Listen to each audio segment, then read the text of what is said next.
My name is John Caglione Jr. I'm an Emmy and Academy Award winning makeup artist, 45 years, still going, love it.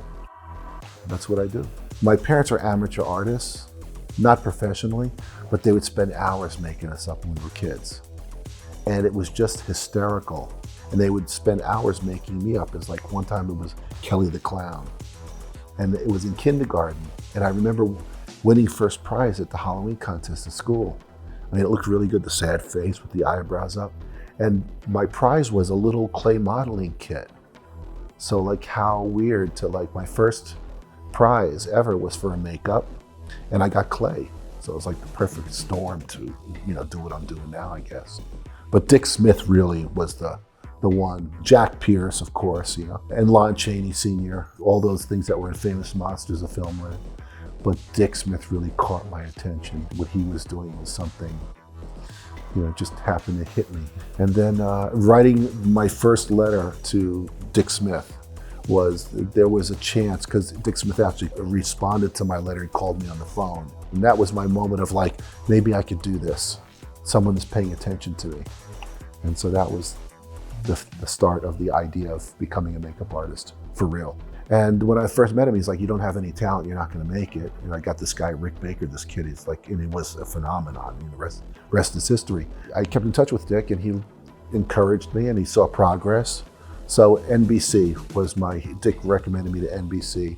They were looking for some young guy to make cone heads and work on this new TV show, Saturday Night Live, and got the job there. And I stayed 7 years on staff at NBC. So it was from high school to NBC and 7 years staff position, and then on to freelance work, which Dick helped me with that too, recommending me for jobs. So it was like Dick Smith was the best agent you could have. So I did Zelig, I did all these different makeups on Woody Allen. And then there was Amityville 2, The Possession, which Dick recommended me for, and I did all the effects stuff there. And then Amityville 3D came after that, because I started to work with Dino De Laurentiis, who produced those films. And it came to the point after those films, or during that time, that Dick recommended me for The Cotton Club, this movie with Francis Ford Coppola, where I did the prosthetics and helped Dick design the Dutch Schultz makeup on James Raymar.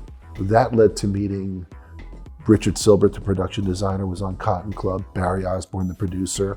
And a few years later, they were doing this film, Dick Tracy, and they remembered me from New York. So it's funny how things come your way through the work that you do.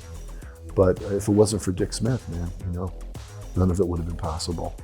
And then I started to work a lot with Al Pacino, because I'd met him on Dick Tracy, and Al was living in New York at the time, and he knew that I was back there. So he started requesting me for films, and that was a very good thing. So I did a run with Al, including Donnie Brasco, Heat, the movie. Moved me out of more character work, more into like department heading films, like doing beauty makeup, some character, some prosthetic stuff, but more department head position.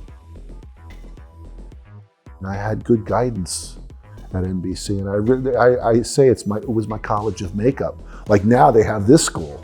I mean, some of the students weren't even thinking about doing makeup, and they came here.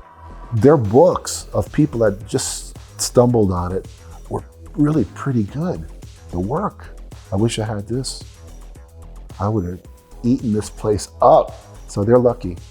Because back then there wasn't a whole heck of a lot. I thought it would be like one little building, with a little, couple of rooms. But I mean, you're teaching anatomy. You're teaching psychology, how to work with actors. This is like beyond makeup now. The sculpture, to learn anatomy, to learn human anatomy, animal anatomy. These are like the building blocks to why you're sculpting what you're sculpting. In my career, those things came later. I didn't really have a formal education. The anatomy stuff, that came later. It was just like, get a prosthetic built and get it out. But they're learning the fundamentals of why they're doing what they're doing and how to work with people. And that's they're light years ahead of it here, and that's what impressed me the most. How I feel about what I do is they're making me famous. It's really, I'm riding the coattails of these great people. Let's face it, I mean, that's the truth. I mean, we bring our game, You know, we want to do it right. We want to do it good. We want to be appreciated, all of that. But the end result for me is that they're making me more well-known by their performances and by their reputations.